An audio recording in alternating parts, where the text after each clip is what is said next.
Alright everyone, it's that time. It's time for another Strange Cases compilation. This is where I take all of the strange cases that I find while researching that aren't really long enough to be their own video, but are definitely worth talking about, and combine them all into one big video. With that out of the way, let's get started.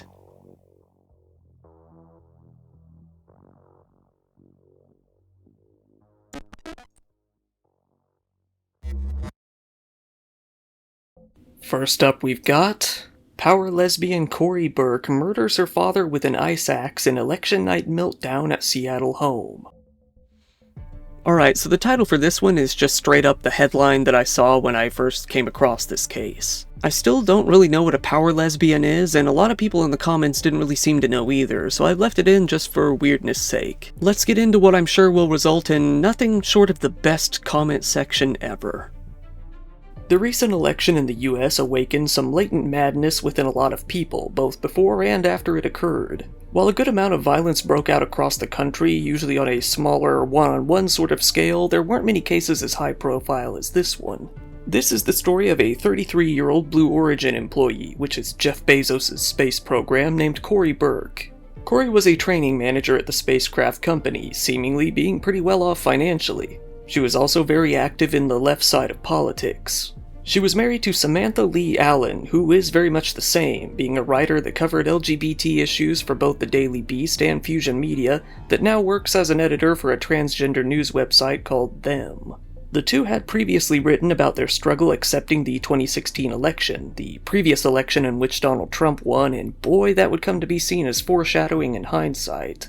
It appears that they both lived together with Corey's father, Timothy, as he and Corey purchased a home together in 2023. It was a pretty swanky $800,000 home in the Seattle area, and it seems that, for the most part, they all got along pretty well. However, Corey wouldn't quite put it that way herself, vaguely only stating that there were no strong boundaries and that this left her feeling, quote, hyper-focused and disorganized. On election night, Donald Trump's victory left Corey feeling, in her own words, overwhelmed. She was already in a bad mood, sitting in complete darkness in her home, glued to the TV. When her father came into the room and turned the lights on, she was furious, demanding that he turn them back off. When he didn't, she decided that she would kill him. That's right, the problem wasn't even that her dad voted for Trump or anything like that. It's because he wanted to keep the lights on at a time when Corey was already in a very bad mood. Basically, he killed the vibe. So she went upstairs and grabbed a weapon, an ice axe. She tripped her father, knocking him down to the ground. She then hopped on top of him and began strangling him. Being stronger than her, he was able to push her off. So she resorted to biting him to slow him down and ultimately ended up hitting him repeatedly with both the blunt and sharp sides of the axe. Corey later said that she felt that the killing needed to happen that day. As he struggled to breathe, she sat next to him and watched him until he finally died. She said that she felt a lot better once his body went completely limp. Corey then continued her rampage and began to smash all of the windows out of the home while watching the news. The police were called out, hearing Corey smashing windows and clapping to herself inside. Soon, she came walking out with blood still dripping down her face. She told the police that she freaked out, saying that it was related to something important about Election Day. She said that it was all an act of liberation, adding that she had been reborn the previous month while not elaborating much on that. At first, she didn't want the police to come inside her home for obvious reasons. Once they expressed that they were simply concerned for her father, she surprisingly let them in. There, they discovered the gruesome scene, finding a bloody axe still near the body. Corey was taken to the hospital for a mental health evaluation. The next day, she whispered, "I killed him," into a police officer's ear before telling him that she was on a mission to help people, in her own words, change their attachment to their parents. She told the police that killing her father was really hard, really fucking hard, and that there were points where she felt like she wasn't going to be able to. Nevertheless, she felt that it really needed to be done, although she couldn't really explain why. Corey Burke was charged with first-degree murder and held in jail on $2 million bail. Eventually, it came time for her first day in court, entering a plea of not guilty during her arraignment. Samantha was there to support her, seeming jovial and laughing with their friends despite all that had happened. It goes without saying that this callousness may damage the author's reputation. Now we've got, Michigan man shot his neighbor over mulch. Out in Canton, Michigan, a 35-year-old father of two, Nathan Morris, was taking a walk through the neighborhood with his daughters. Everything seemed to be going well until one of his daughters touched the mulch in a neighbor's yard. That neighbor was a man named Devereaux Christopher Johnson, a 47-year-old who definitely didn't want people messing with his mulch. Devereaux started threatening Nathan's whole family afterwards. So Nathan stayed behind to hopefully calm him down and defuse the situation as his family returned home. After a while, Nathan decided to walk away himself. This was when Devereaux pulled out a handgun and fired at him multiple times. The police were called and made their way out to the scene shortly after. There, they found Nathan lying in the street with multiple gunshot wounds. He was transferred to the hospital and managed to hang on for a little while, but ultimately didn't make it. Devereaux was arrested, accused of shooting his neighbor in the street in the middle of the day. He was pretty quickly hit with charges of first-degree murder and arraigned in court. He was also charged with being a felon in possession of a firearm and 2 more counts of felony firearm. Devereaux pleaded not guilty to all of the charges against him. Given that this is all very clearly an insane thing to kill someone over, he was ordered to have a psychiatric evaluation as well. It seems that he was declared fit for trial as, afterwards, he was ordered to return to jail without bond and ordered to appear in court once again as well. If he is convicted, which seems very likely, he's looking at life in prison without the possibility of parole. No Mulch gang for life this time, as he will likely never see his precious mulch ever again. This one has a title that is, Mom Shot and Killed by Son for Telling Him to Stop Smoking Indoors. A 19-year-old Florida man named Seth Settle was sitting at home with his mother in Lake Wales one Thursday morning. His father left for work, leaving the two alone. This is where all hell broke loose. Apparently, Seth was not allowed to smoke inside their home, a rule that he didn't enjoy following. That morning, a little before 9 a.m., he whipped out some cigars and started smoking them in bed. When his mom reminded him that he wasn't allowed to smoke inside, he flew off the handle, pulled out a gun, and shot her through the heart as she closed the door to his bedroom. Seth then, realizing what he did, got up and fled the house. Seth's older brother would be the one to come across their mom collapsed in the hallway. When he did, he immediately called 911. At around 9:30 a.m., Seth's father got the call that his wife was taken to the hospital. He went to pick up his daughter from school and head back home, but by the time he got back, he was already being notified that she was dead. The investigators were confused about what had actually happened as, oddly enough, there was no blood around the victim's body. As it turns out, the bullet had gone through her heart so precisely that it stopped immediately, not pumping any more blood afterwards. Given that, they didn't even see the injury until she was already in the hospital. Until then, they had no reason to suspect that foul play was involved at all, leading to Seth being able to slip away fairly easily. Still though, the police were able to track Seth down not too long afterwards. After taking him in, he readily admitted to shooting his mom through his bedroom door because she asked him to put out his cigars. He was arrested immediately. Afterwards, Seth changed his story. Now he said that he was depressed and holding the gun to his head when his mom happened to walk in. When she walked in, it scared him a little bit, causing him to accidentally pull the trigger, after taking it away from his head and pointing at her at least, it seems. The sheriff didn't really believe him, finding the original story to make much more sense. He said, "He fled past her, didn't help, didn't call 911. I can't begin to tell you the horror of this event. The only people that are more shocked and stunned by this in law enforcement are the immediate family. No one could see this coming." Seth has been charged with second-degree murder, tampering with evidence, 5 counts of providing false information to a law enforcement officer, and discharging a firearm on a residential property. Not only that, but it seems he bought his gun illegally off of its owner. Now we've got, wife gets husband to disembowel pizza worker over mistaken order. A couple out in Virginia had ordered a pizza from a local chain called Mod Pizza one night. Catherine Harper, age 45, was the one to go and pick up their order. When she did, she noticed that their order had been mistaken, botched in her words. For a while, she screamed at the employee behind the counter before she then left the restaurant, fuming in anger. From elsewhere, she called her husband, 47-year-old Corey Harper, and told him to handle the situation over the phone. So Corey did just that. He first whipped out a gun and waved it around before he pulled out a knife and attacked the employee there. He stabbed him several times in the back, then several more times in the front of the torso, creating one long cut across the stomach that left his intestines falling out. After the quick attack, he and his wife then fled the scene as quickly as they could. The police were called out to the restaurant and found the employee there, still alive, with a multitude of grievous stab wounds. He was rushed to the hospital where he was treated for injuries that, surprisingly, were deemed as non-life-threatening. Corey and Catherine Harper were tracked down and arrested not too long after. They were both arrested for conspiracy to commit a malicious assault, while Corey was hit with additional charges of assault and brandishing a firearm. The Harpers soon both appeared in court. There, a judge ordered them to be held in jail without bond. Mod Pizza was pretty unhappy with the whole situation, later releasing a statement to a publication called Wavy, not the web surfer, stating, "We were dismayed to learn about an argument inside our Norfolk area Lake Wright restaurant involving one of our employees and 2 guests. The altercation resulted in one of our mod squad members being hospitalized and the arrest of one of the guests. Please understand this is an active investigation and we are cooperating with the local police. While our team member recuperates in the hospital, we are conducting our due diligence and will make a well-thought-out decision about this situation. Mod Pizza has zero tolerance for behavior that escalates conflicts, whether initiated by a guest or a team member."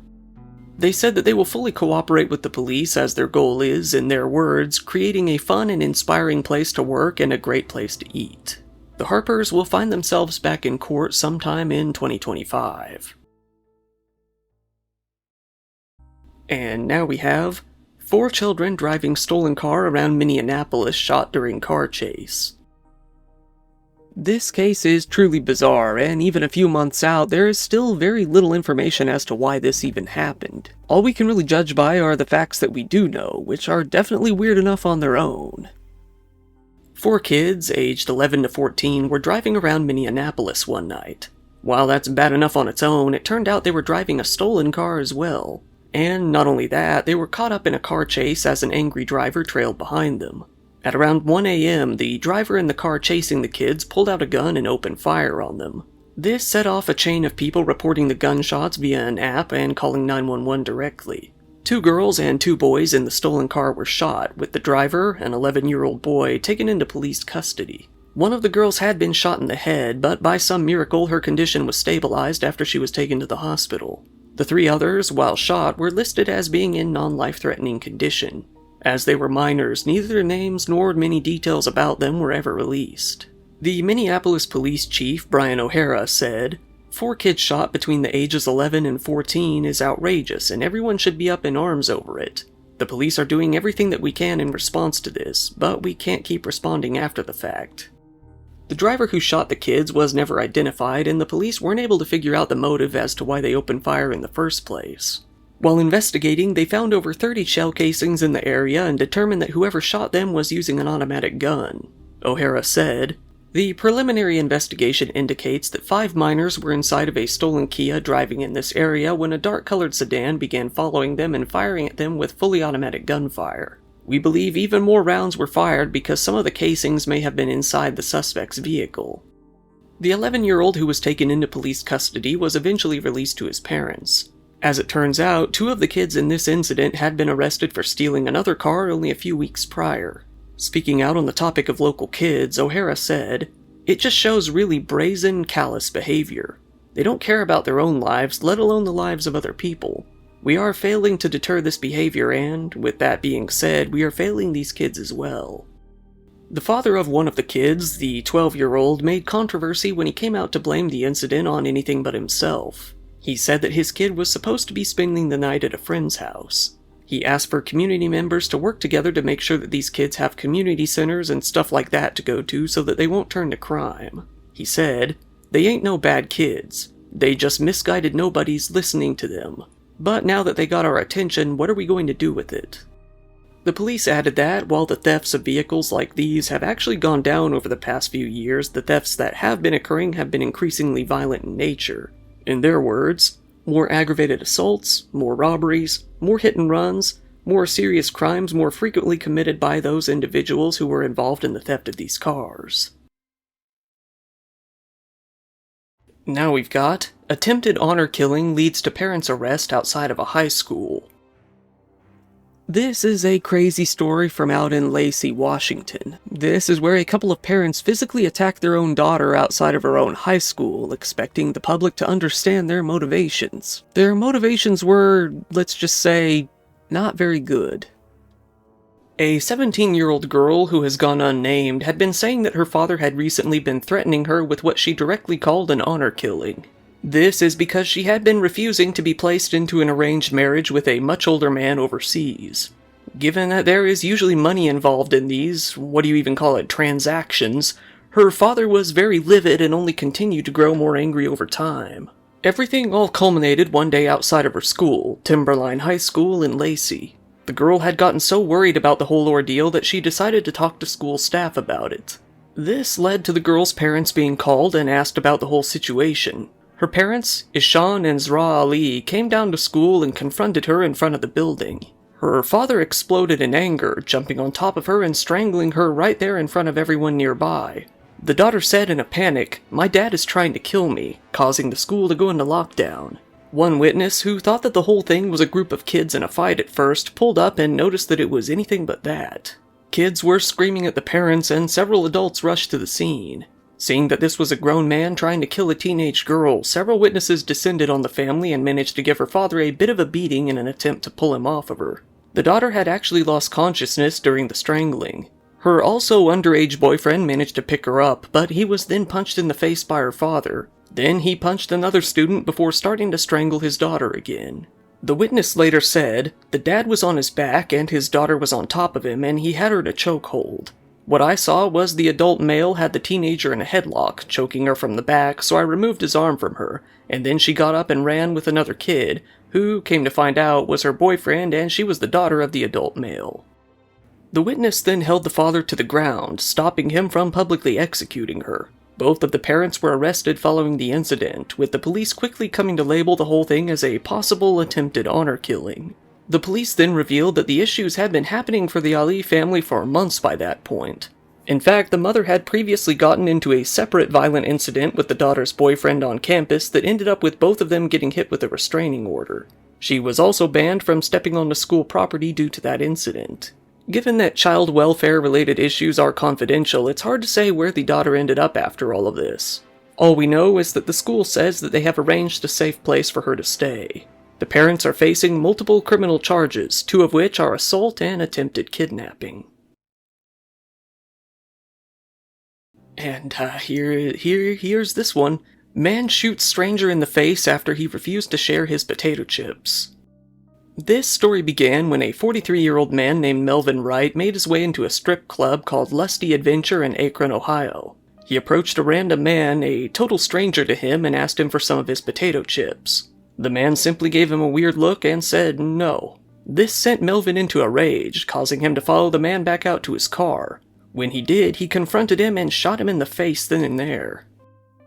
Surprisingly, the guy survived. Not only did he survive, he was still very much conscious. He got into his car and actually drove himself out to the hospital, getting treatment for about 6 days and ultimately surviving. Getting all of the details, the police were able to track Melvin down to a transit center on South Broadway Street, where they just barely managed to catch him as he boarded a bus. Needless to say, they arrested him. They also found and seized his handgun during the arrest. Melvin soon came to see his day in court, being charged with attempted murder, having weapons while on disability benefits, and illegal possession of a firearm. He pled guilty to all the charges against him and was sentenced to 9 to 12 years in prison. He will also be required to register as a violent offender every year for 10 years following his release, whenever that may be. The prosecutor in the case was very happy with the results, saying, "Summit County is safer without Melvin Wright on our streets. Senseless violence has no place in Akron, and I am grateful that the survivor of this crime is continuing his courageous recovery."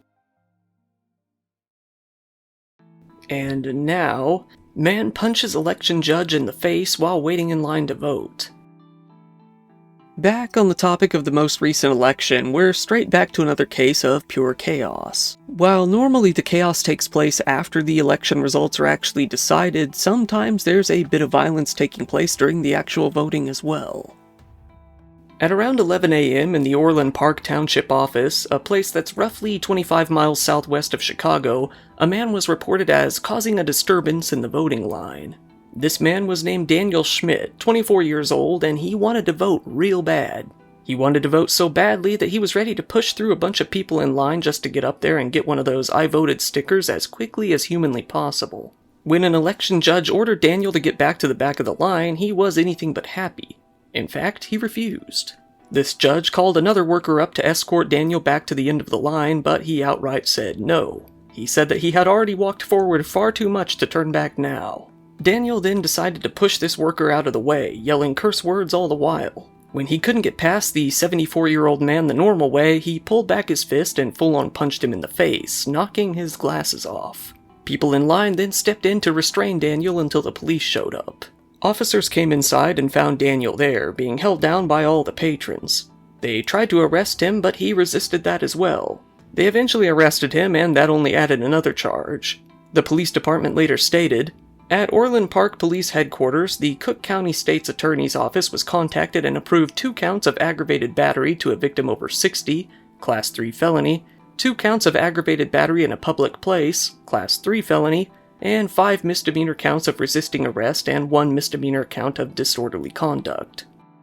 Daniel Schmidt was thrown into jail and held overnight before being transferred to the courthouse the next day for a hearing.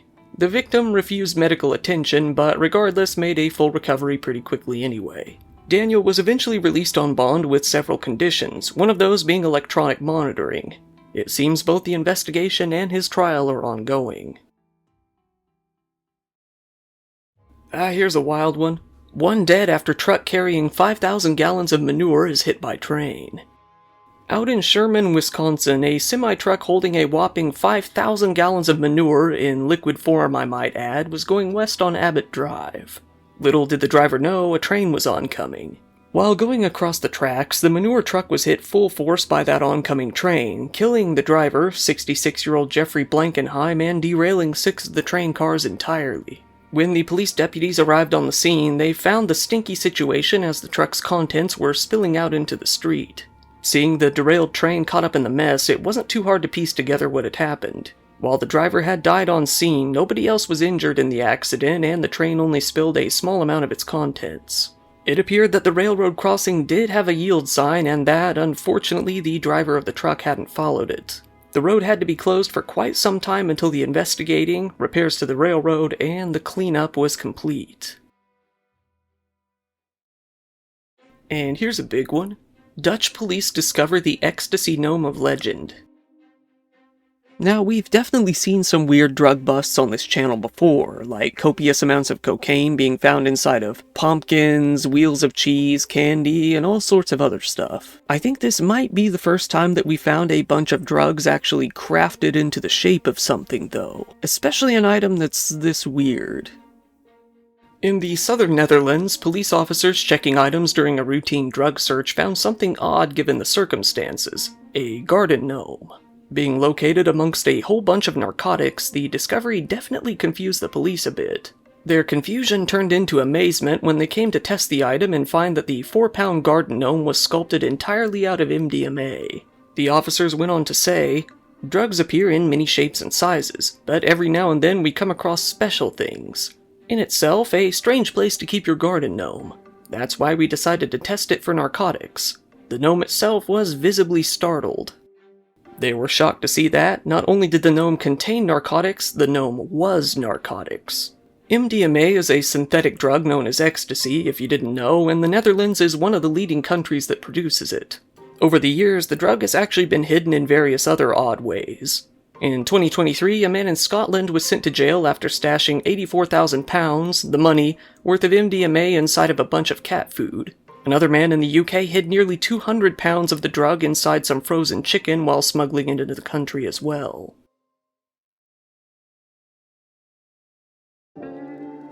Once again, thank you for watching my video. If you found it interesting, please give it a like, it really helps me out in the algorithm, and feel free to subscribe if you want to see more content like this. Right now, I've got a podcast going with 4 of my friends called the NBR Podcast. If you find this channel interesting, you might like that one as well. If you want, go ahead and follow me on social media. I also really appreciate when people follow me on Patreon. There you can get videos early, ad-free, and uncensored. Channel memberships are up too, and you can get most of the same benefits there as well. So, once again, this has been your host Kyle. Thank you, and good night.